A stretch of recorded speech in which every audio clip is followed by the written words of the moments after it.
স্বামীজির মতে ধৈর্য বাড়ানোর কিছু উপায় আজ আমি আপনাদের সামনে তুলে ধরছি। স্বামীজি প্রায়ই বলতেন, যে জাতির মানুষের মন একাগ্র সেই জাতি এগিয়ে যায়। যে মন চঞ্চল তারা কিছুই করতে পারে না। একাগ্রতা বাড়লে ধৈর্যও বাড়ে, কারণ তখন মন একদিকে স্থির হয়। স্বামীজি মহারাজ বলেছেন, বারবার চেষ্টা করো, চেষ্টা করতে করতে শিখবে ধৈর্য, তাতে শেষ পর্যন্ত জয় আসবেই।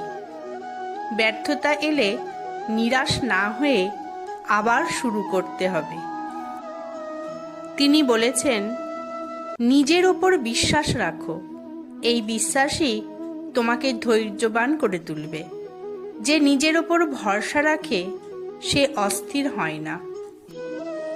স্বামীজি বলেছেন, প্রতিদিন ধ্যান করো, তাতে তোমার চরিত্র শক্ত হবে, ধৈর্যও আসবে। আমার ভিডিওটি আপনাদের কেমন লাগলো অবশ্যই একটি কমেন্ট করে জানাবেন, আর আমার চ্যানেলটিকে সাবস্ক্রাইব করে আমার পাশে থাকবেন। ধন্যবাদ।